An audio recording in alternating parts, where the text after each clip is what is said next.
Oh, ha! There we go. Forgot to turn the speaker off for a second.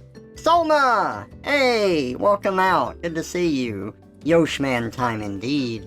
Hey, Zawolo. Welcome out.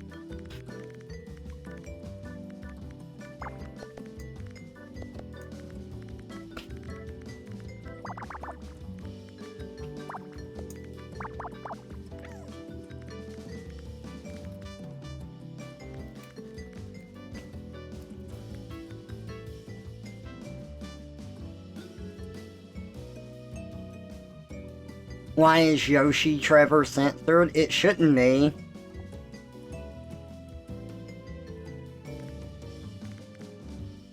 It's probably that, with the bot that I have, there are certain words that are used by the streamer in order to transform me. Like, it's how the randomized stuff works. And it's how, like, the labeling works with the TFs with the program. It's named a certain thing, like Yoshi Trevor or something, to indicate that I am turning into that, and that keyword activates, like, in a notepad that I have. And only streamers are allowed to use it, otherwise if anyone typed it in, it would just transform me. So it may come up and it's like, oh, only a streamer has permission for this. For that reason.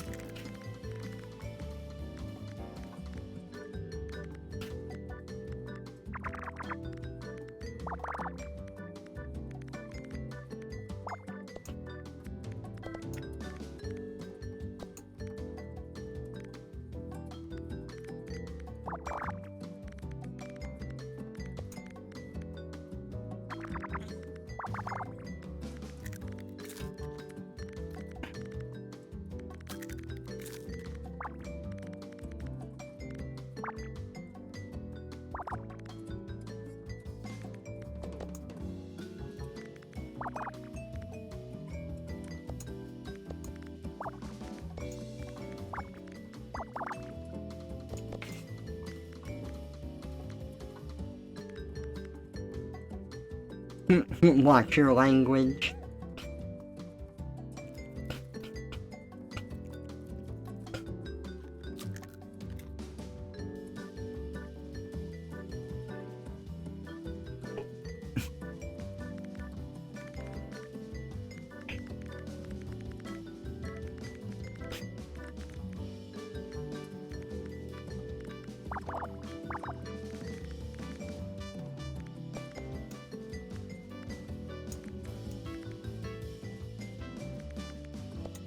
I can put it there though.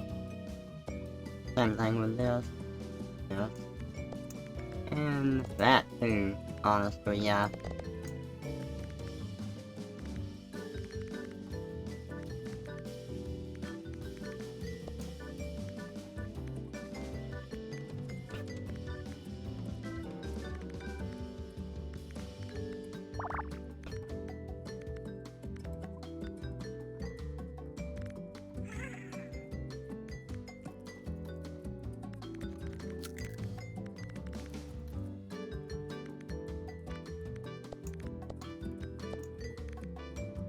Okay, so that has to be 2. So that has to be 6.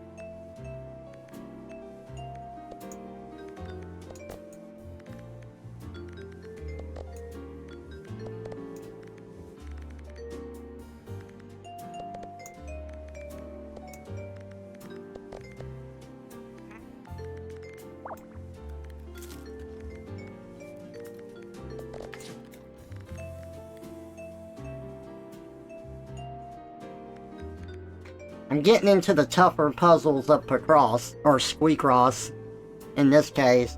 They're definitely taking me a lot longer to think about.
Wait.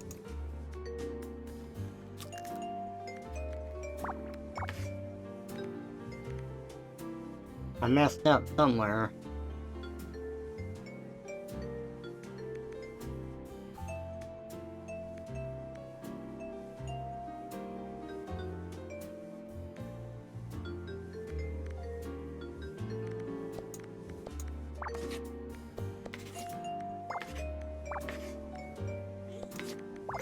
There we go.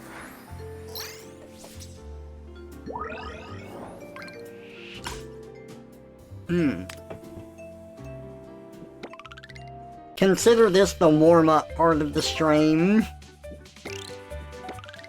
Until I get into streaming some other stuff. Picross is a great way to, just get into doing something. Anyway, it's a great way for me to do that. Hey Pi, welcome out. Good to see ya. The numbers, what do they mean? They mean that I'm gonna solve a puzzle and get some furniture for my little mouse home.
Feeling a bit number crossed? Hell yeah. Hello, Havoc. Welcome out.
The cabinets, desks, bed frames, all must go. Victor Reznov, manager of the room store. We put it all together and save you more at the room store.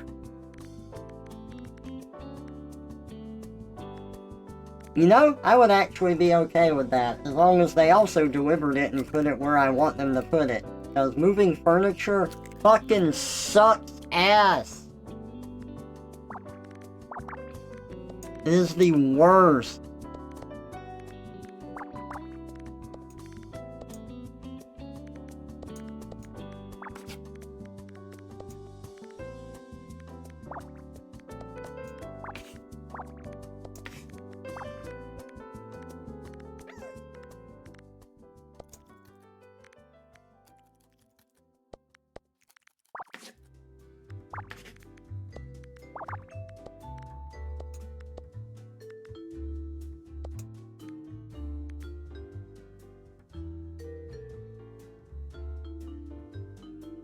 I don't know if I know the room store jingle. I was just reading it.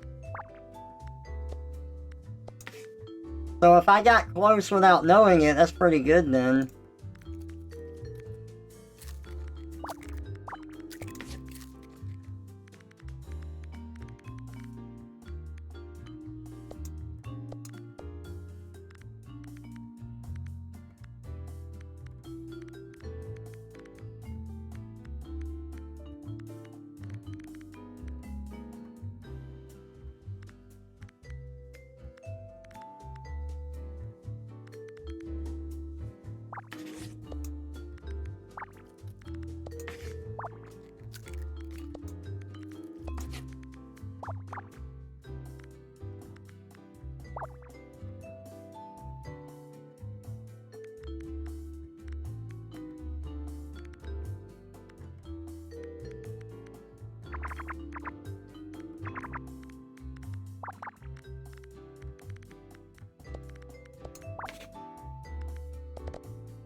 Got it.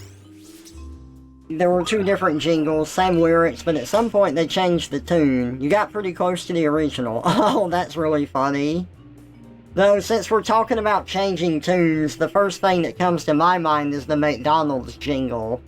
You know, everyone knows the modern McDonald's jingle. Ba-da-ba-ba-ba! I'm loving it.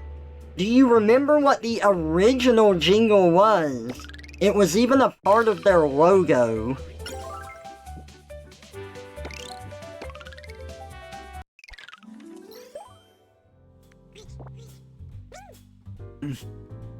The logo is just like the logo for McDonald's is supposed to be two French fries that are bent into the shape of an M, right? But there used to be a little bit more to it. Maybe not on the big sign,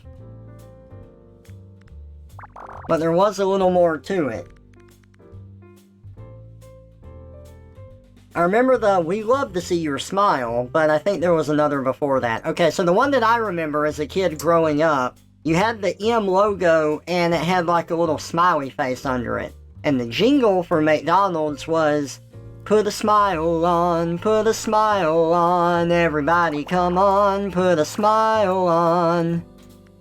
Like, that was the jingle.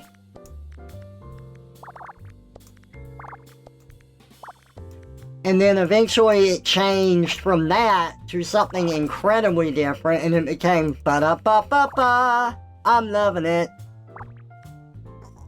And I remember it was a very jarring change at first. Like, I'm used to it now, but it took a bit to get used to it.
I never liked the change from Frosted Flakes, they're more than good, they're great!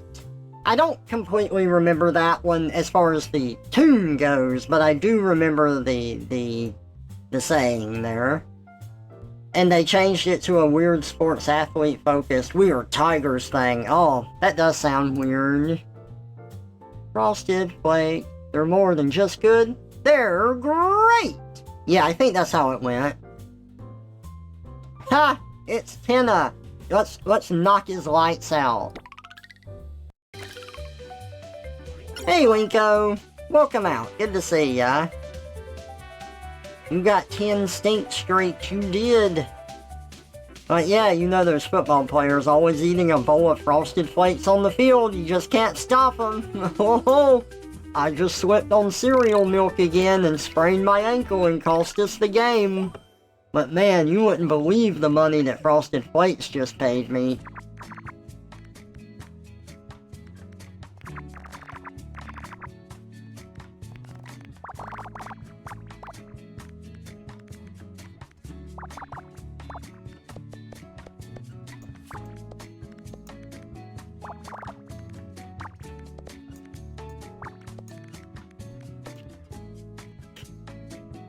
Tony was a bit of an awakening for some people. God, the like account, I don't know if it was an official account or if it was all just one big shit post, but like, quote unquote, Tony the Tiger going on his rampage against furries on Twitter was so fucking funny. None of you are free from sin. Like, that was fucking hilarious, man.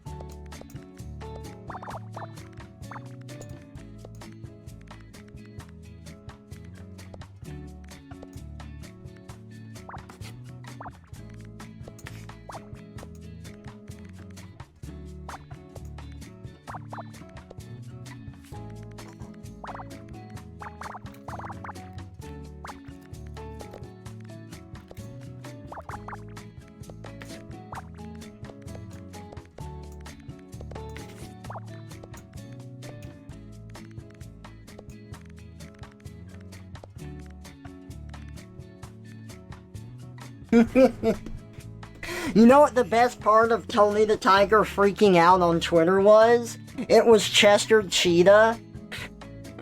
Or them using the Chester Cheetah mascot to go, oh man, furries are cool, I really like them. Tell more of that. Like, God, that was so fucking funny.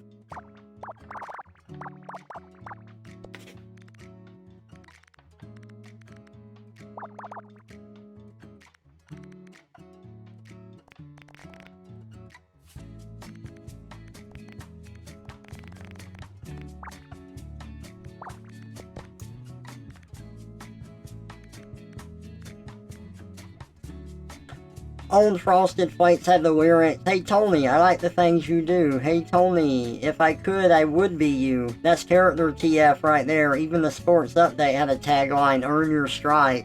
Hell yeah. That would definitely get me interested as a kid.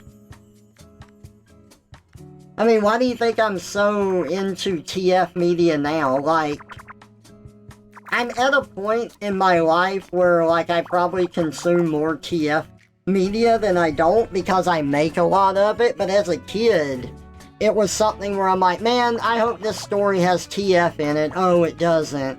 Oh man, we have a cursed object. I hope it transforms them into something. Oh no, it just makes them angry. Okay. Oh, we're dealing with werewolves? I hope that the person turns into a werewolf and I'll get some... Oh, no.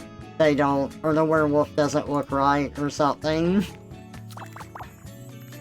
But now that I make TF media out there, I get to make everything that I wanted when I was younger.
when I was little, TF scared me. As I got older, I developed this sort of morbid fascination with it normal people do with traditional horror. And then eventually that turned into full-on TF crushing.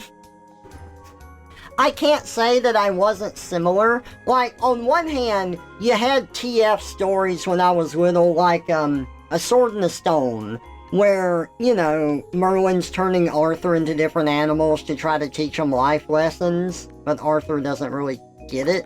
Hey, bro. And one of them is the squirrel, and that was always really cute to me, and I loved it. So, like, that TF I liked, but there were plenty of TF scenarios and cartoons that I did find pretty terrifying as a kid, too. There's a bit of a mixed bag. One moment. You know who else plays Minesweeper? My mom!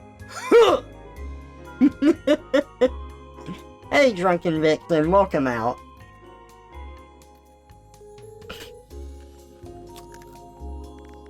But, you like the one Spider-Man cartoon from 90s when Peter mutates into the Man-Spider? That one is fun. So, I've had a talk with my sister about this. And, I was thinking about it more the other day. Okay, so, let's say you're playing a character in a video game. Like, I don't know, you're playing as Leon Kennedy in Resident Evil 4 or something, right? You are playing as Leon as much as you were playing as yourself.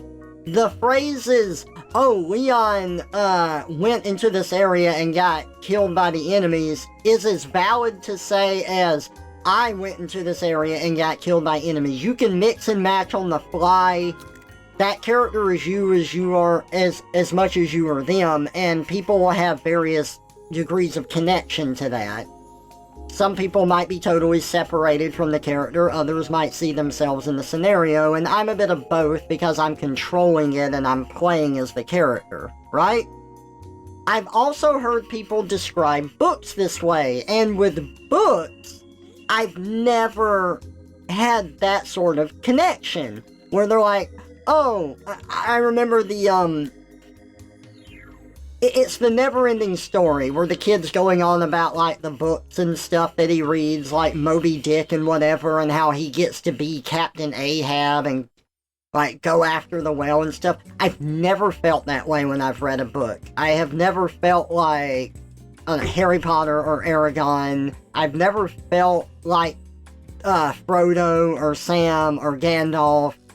Any book I read, I am reading about characters and I am not involved in the story. I can be emotionally connected to the story as I'm following it, but I am not in the story. And one reason that my TF Awakening hit so hard with Goosebumps was because the Choose Your Own Adventure Goosebumps books are written in second person.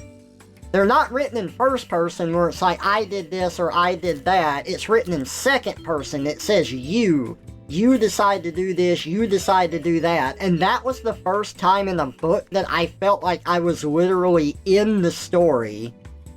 And then with the Choose Your Own Adventures, you have a lot of bad ends and a lot of TF stuff that happens. And I felt more than ever before that, you know, I was a part of that, and that's why that was my big TF Awakening. It was really fun. Oh, that sucks. I'm sorry, Havoc. Basically, if I'm playing a game, I can see myself as a character as much as I see the character as separate from me. When I'm reading a book, if the book is not written in second person and using the word you to describe it,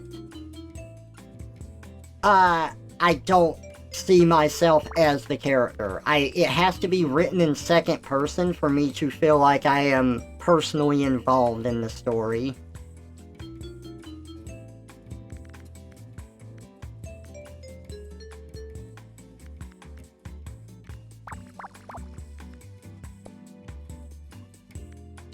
Hey Neo, welcome out. Good to see ya.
Wait.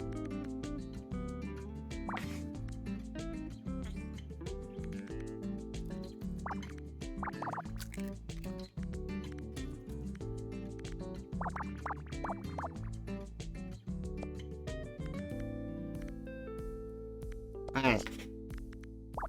Well, that ended up being right anyway. Alright. What I did wrong.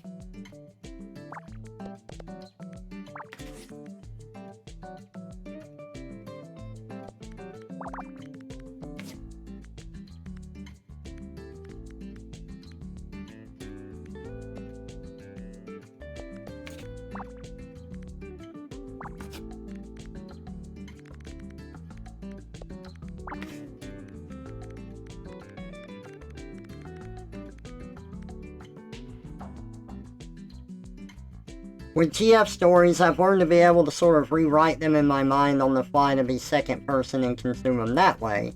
But it really depends on how the character's written, how well that works. And nothing hits as hard as it actually being second person. Though I have been able since I was a kid to be able to insert whoever I want, whether that be me or someone else into the story as a sort of background participant. I learned that skill from a storybook about this guy who's all sad because nobody appreciates him. Just the people around him. But in every page, there's a little mouse hidden somewhere that's following along. It's its own character, but not officially. Oh, that's pretty cool. I like that.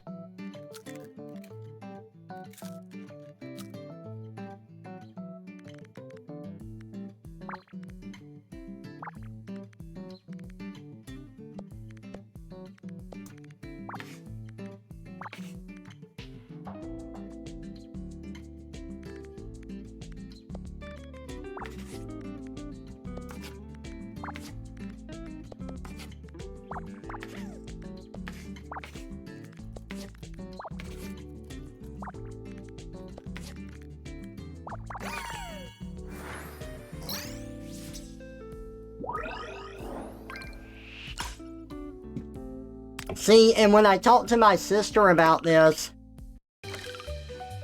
she feels the exact opposite that I do, where she's able to insert herself into a story with the main characters and whatnot.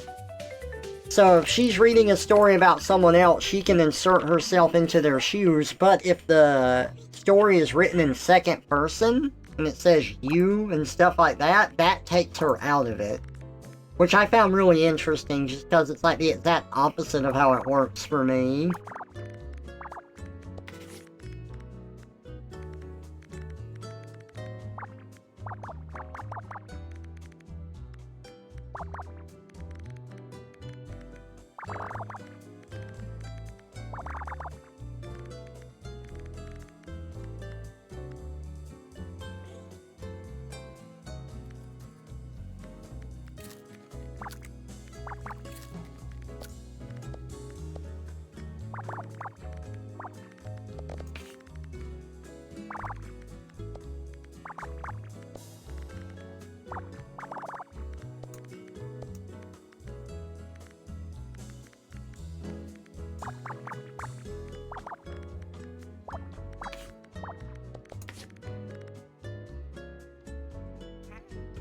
Welcome back, Linko. Good to see ya.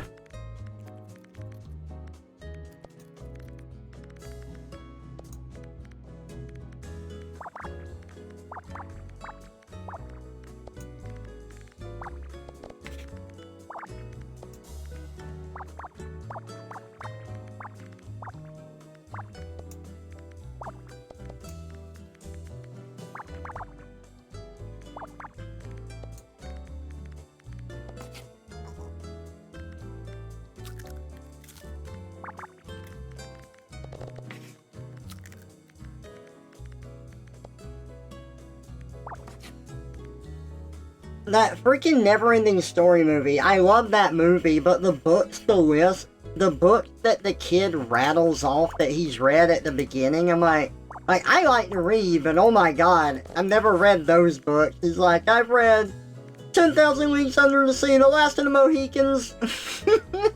Like, he's listing off all of these books. I'm like, oh my god.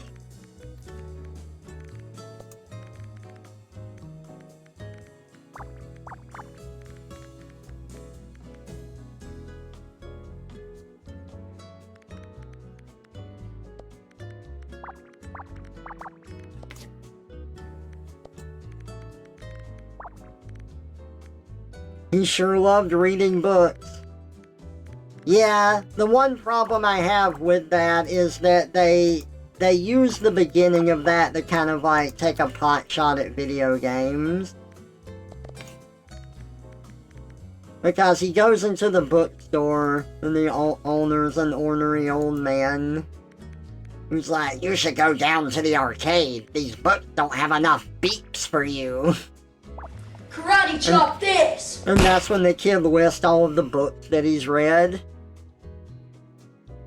Hey Bloody Phantom, welcome out to the stream. Good to see you. Thank you for the follow. I appreciate it. Yeah, having a good day, just warming up the stream and chilling with some Squeakross. Or Squeakross in this case. Thank you for coming in, I hope you enjoy the stream.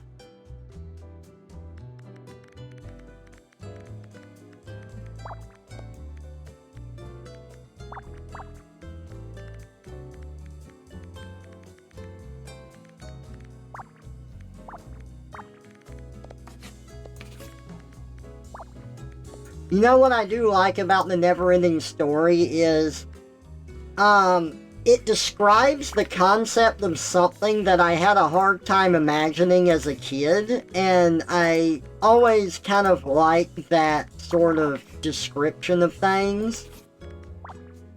So, in the Neverending Story, it's a story about the land being consumed by nothing, and it's supposed to be a metaphor for people losing their imagination as time goes on. Because the Neverending Story is, it's never ending because it is about the fictional stories that people come up with, And the idea is that people all around the world are losing the desire to create and be imaginative. So, with the Neverending Story, it's a metaphor, but it's a magical book that the kid reads. And as a reader, he is also a participant in the story directly. Like, he follows the journey of Atreyu in the story, but also has his own sort of impact on it, which is really cool.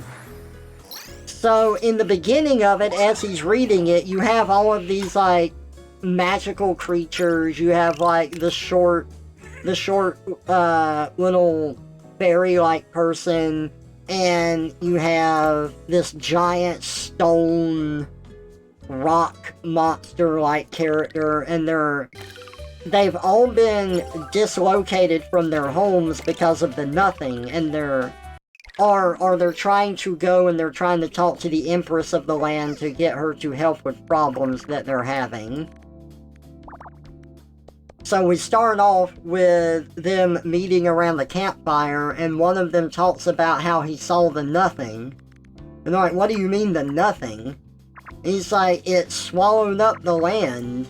He goes, when I went to where my friend used to be, there was nothing there. And one of the characters is like, so there was like a giant hole in the ground?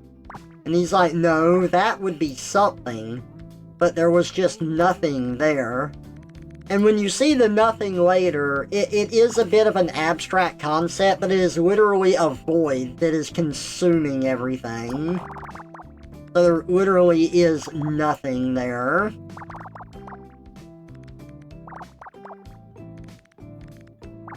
But I like that, because, like, even though you do have words to describe things, you know, like a void, or just, like, immense darkness, or a blackness, kind of like a black hole, the way that it's described, like, as a kid, it was like, oh my god, what is this? Like, I can't even begin to imagine this, and, I don't know, that made my brain really active. It was really fun.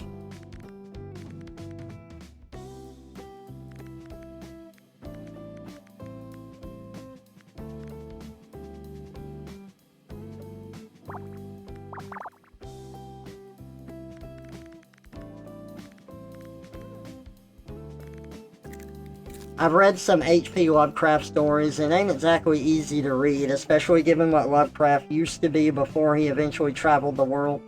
But it's still fascinating. I like... So, there are some things where I agree, it's hard to read, but I like the novelty or the concept of them, and the things that it ultimately spawned, that came out of it, right? I'm not a big fan of H.P. Lovecraft, believe it or not, because I don't really like the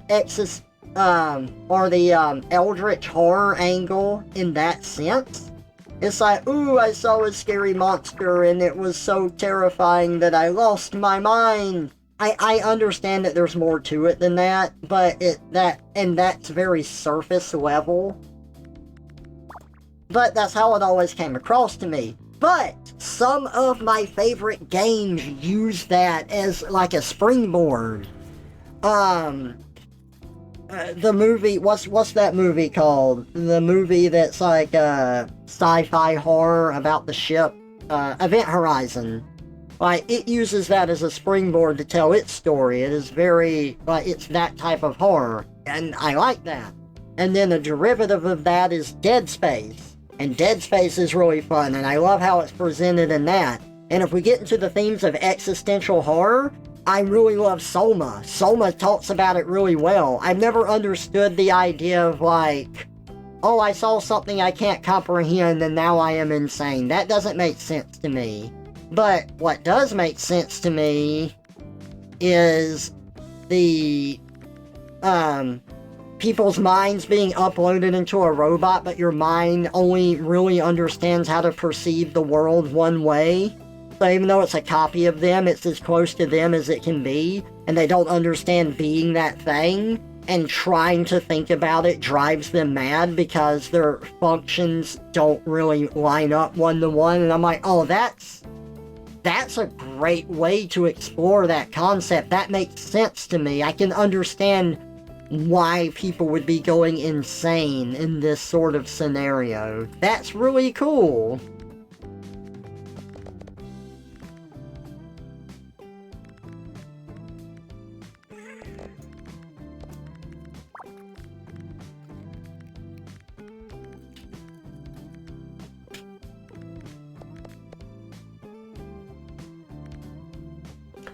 One of my favorite quotes about Lovecraft is the one about mercy of our mind being unable to correlate the contents of the world. I don't really mind the whole thing with Lovecraft's whole thing of creatures that are beyond their comprehension, not to mention forbidden knowledge. See, I kind of like that in Soma though, because like the one character that was more equipped to handle that kind of stuff was Catherine. And it's hinted at that she's probably a bit more autistic with how she reacts and responds to things.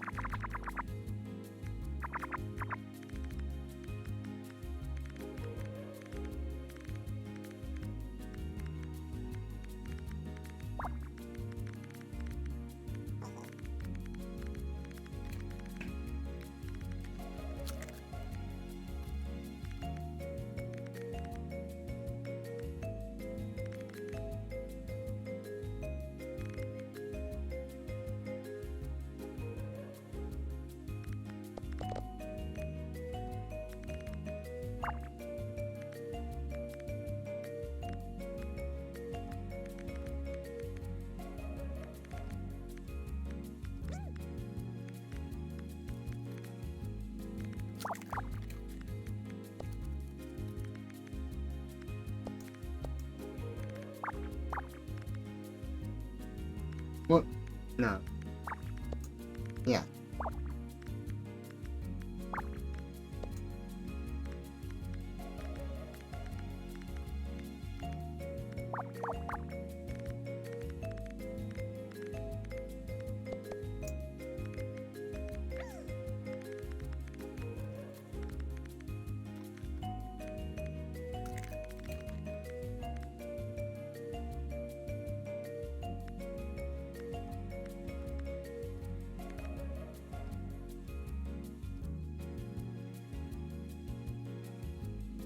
Like how when you read Necronomicon written by Abdul Alhazrad, your mind will go mad from the knowledge you now possess, and man, space can be terrifying when you mix in cosmic horror. Like there might be things out there that science might not be able to explain, such as there's this void that has got absolutely nothing in it. Oh yeah, you spend too much time thinking about like the black holes and stuff on a cosmic level, it can get you really like, ooh.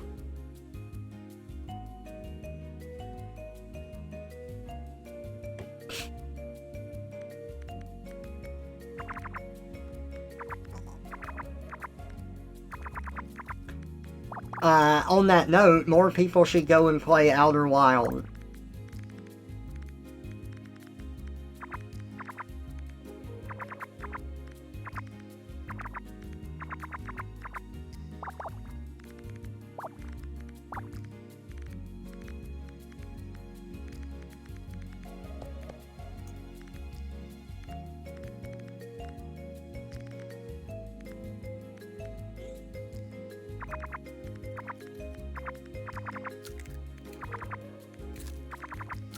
Damn, just short.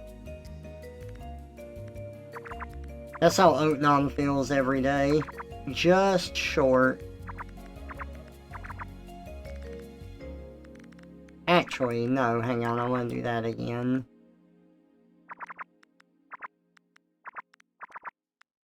So if we go back the other way...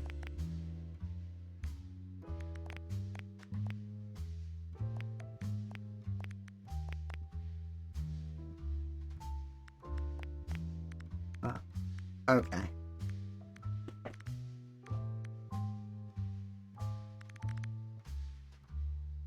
The leftmost two has to be in this area, but everything else can fall over here.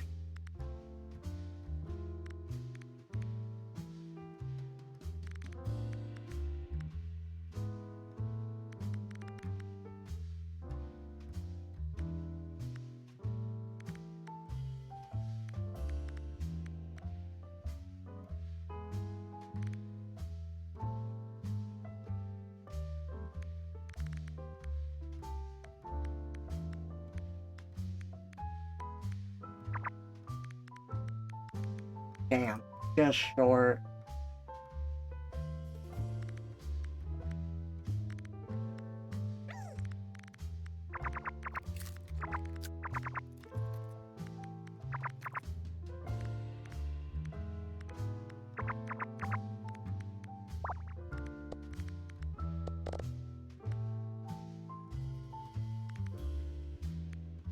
Okay, so this can't be 3.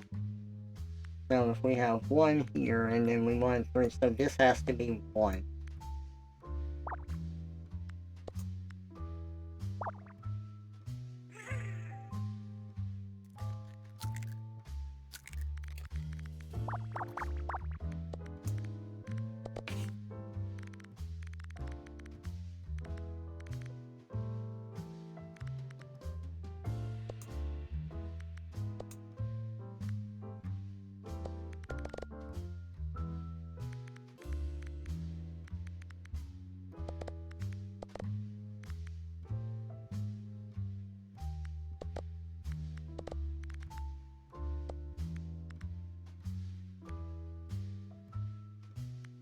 Okay, so that's really helpful. There we go.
Look at that.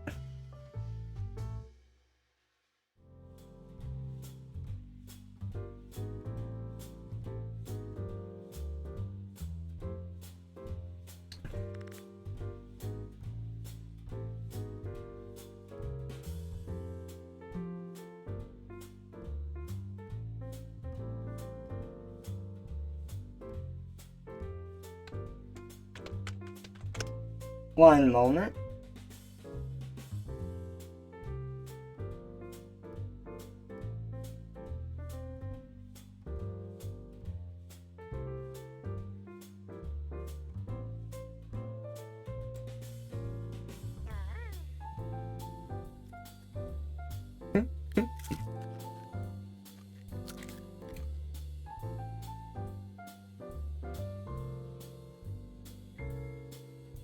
Okay, I'm back.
Thank you, Inko.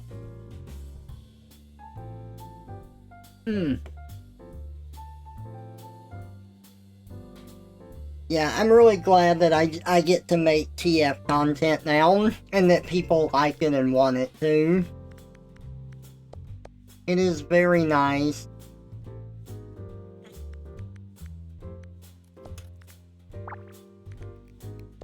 Like, as I've gotten older, I found that, you know, typically you'll find other people that like the stuff that you do as well. But as a kid, that was like a revelation for me. Like, oh my god, what do you mean other people also like this? I'm not alone anymore?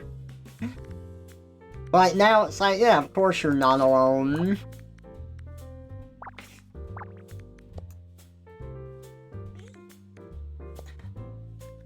But man, it was really cool just finding online that there was quite a lot of art and other people that also liked what I did.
Oh, yeah. There we go.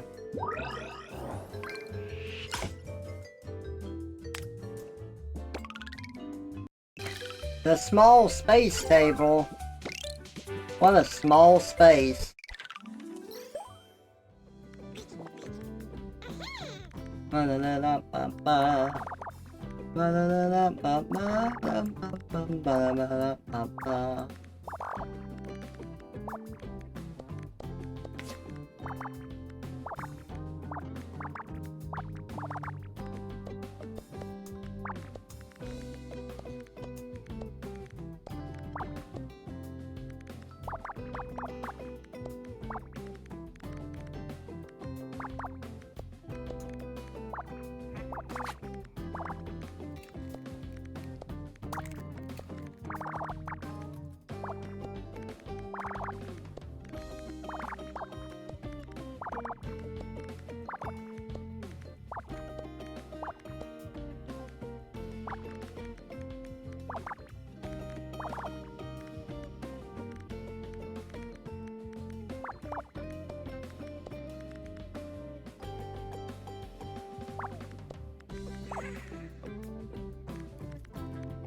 Hey Kitsina, welcome out. Oh yeah, I love Picross. Oh, you try to get your mom into it, and you got her into Sudoku?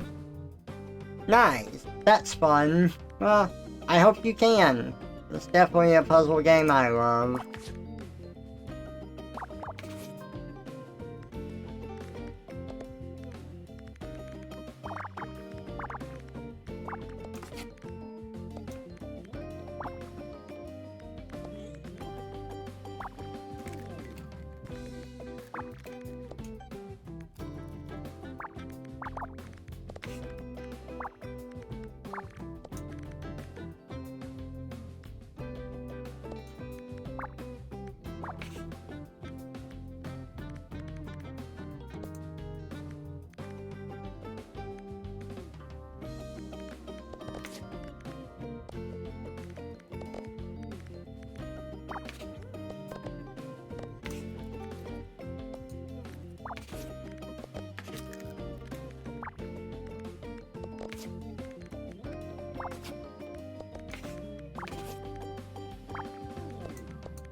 Your dad plays Sudoku.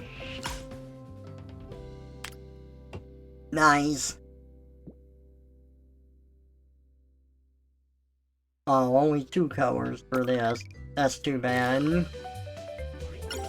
Thank you. See, I've tried to get into Sudoku and I couldn't really get into that. Not that it's bad, but Picross, it's like, I just love it. It hits all the right marks for me.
Yeah.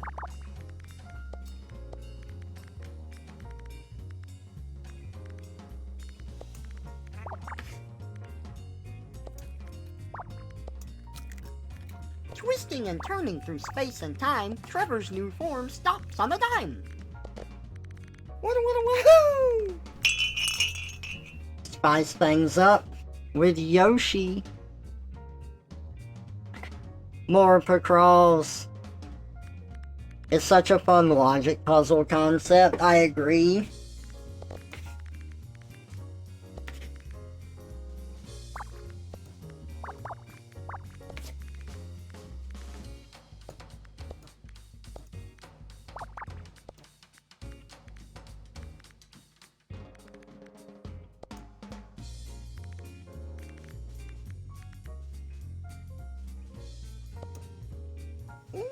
a skunk. Skunk time.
Orange slime. Look, it can be an orange, a grapefruit, or a lemon now.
Oh, that's wrong.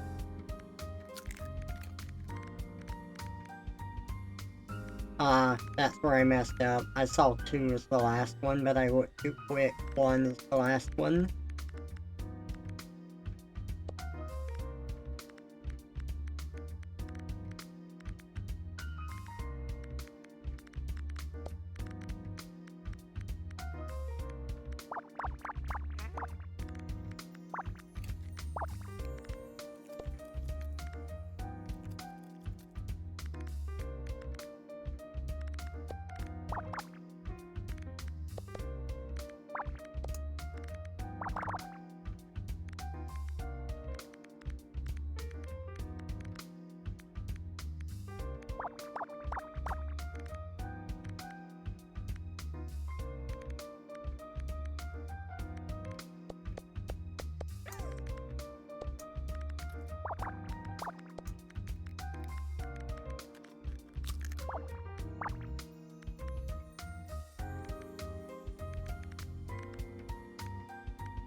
Hey, Iron Tiger.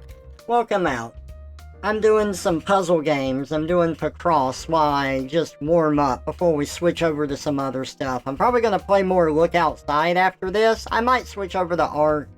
I'm leaning towards games, though, so we will see. It's good to see you, though. Sorry, I missed the first messages there. I'm doing good. It's good to see ya.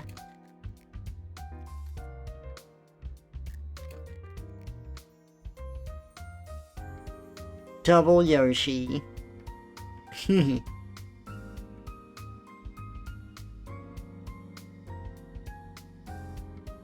Thank you, I appreciate it. Oh no, I understand. Life gets busy. It happens, man. No worries. Hope you're doing okay.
Gonna go again, sorry I couldn't stay long. No problem, dude. You have a good one. Thank you for dropping by, I appreciate it. Hope you have a good rest of your day.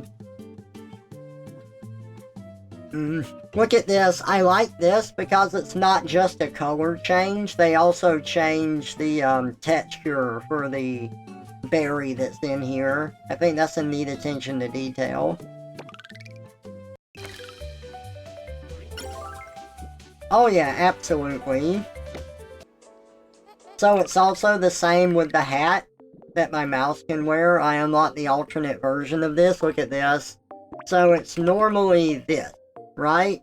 But I unlock alternate colors, so you can get different types here, which I thought was fun. Mousing around.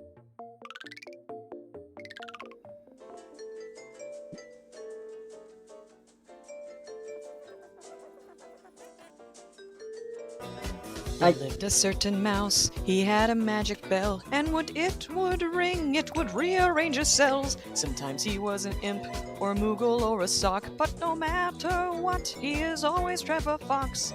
Live, it's Trevor's stream, he is gonna draw and scream, so welcome out and enjoy the show. Live on Trevor's stream, got some Twitch points to redeem, then rating Oatnom, cause he said no. Hell yeah, that's the stream. I miss rating Oatnom. Also, I redecorated the kitchen a little bit, added like a cheese cupboard here. I traded out the sink for a kitchen sink, relocated a few things. So we all good. The in-game music went with it some. So much cheese.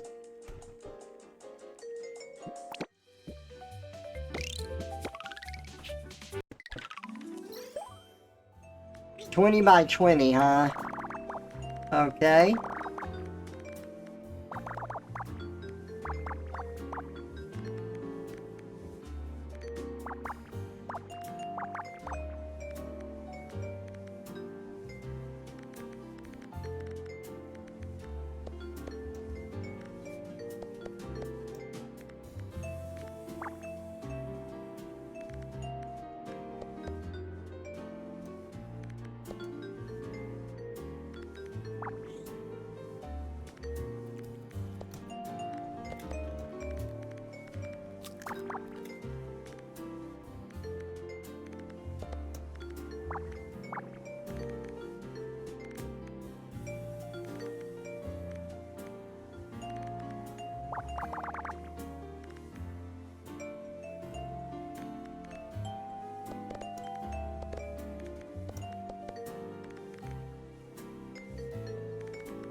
Oh, okay.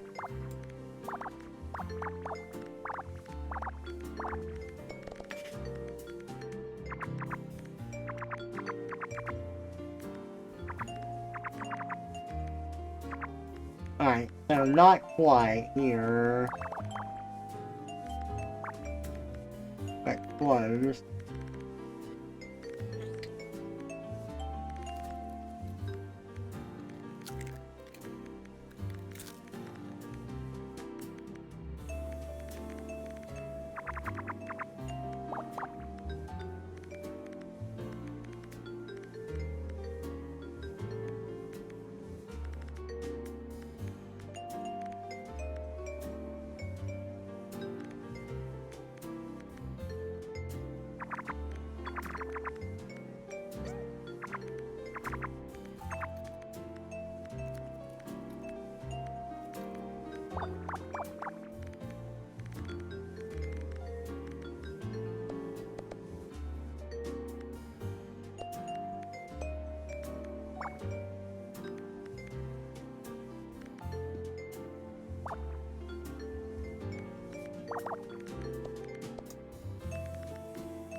Okay, that's what I thought. But... yeah. That has to be a 2.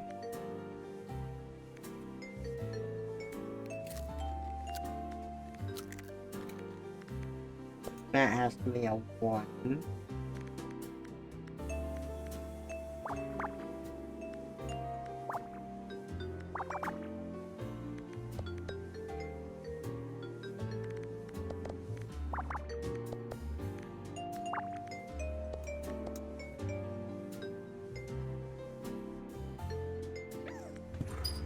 Not sure the redeem work. What redeem did you try to do? I don't see it in the chat log, unfortunately.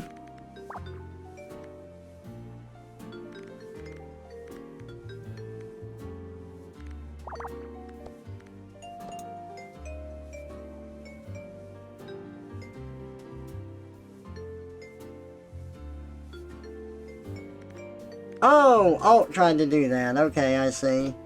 There we go.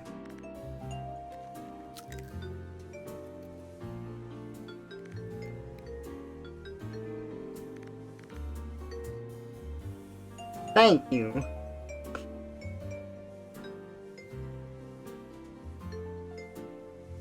Shoves you into the game and turns you into a squeaker. There, I see that now. Hey, Alt. Welcome out.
Yeah, okay.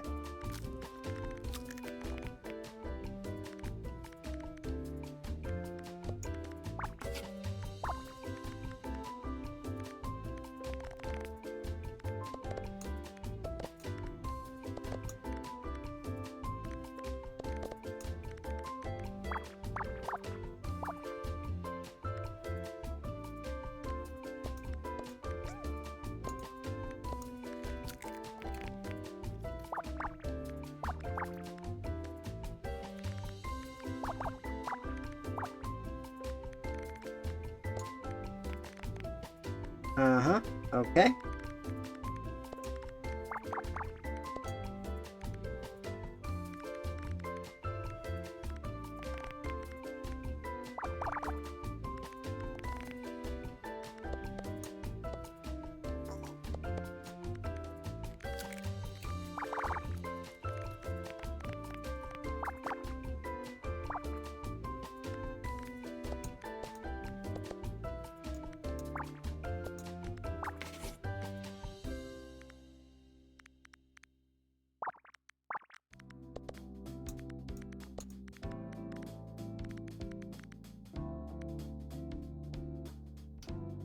Back to my favorite track.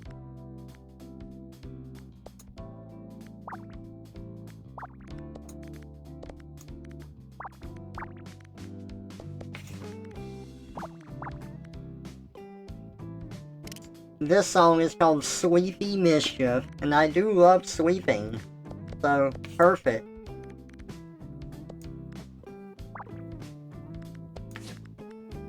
This game is so cute. I love it.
You love stinking too, I bet you do. Space Couch! Oh, we got some more stickers as well. Nice. Cute!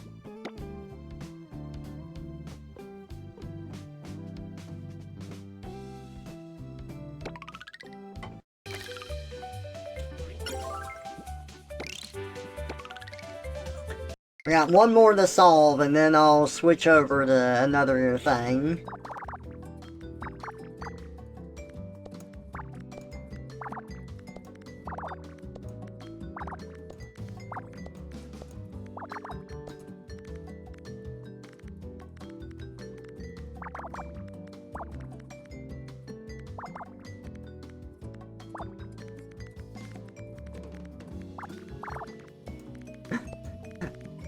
I know that Squeakross might not be the most interesting thing to watch. I try to talk about stuff when I can think of it, but I appreciate y'all being here regardless. And maybe you do like it. That's great.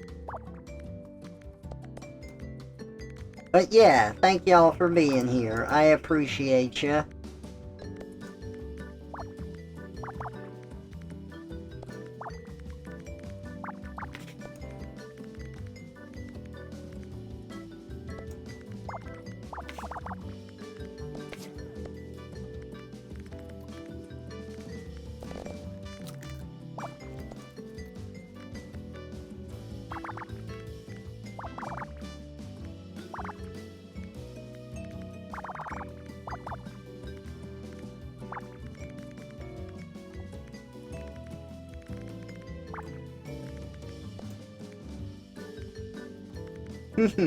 I'm glad, Linko.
I love the sounds that they have, the little rat make.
Woo! It's really hard to, like, not keep going. But I do need to switch tracks for now. You know, I do want to do video games, but I might switch over to some art for a second before we do that. Okay, I got the bug to draw, so let's do some draw.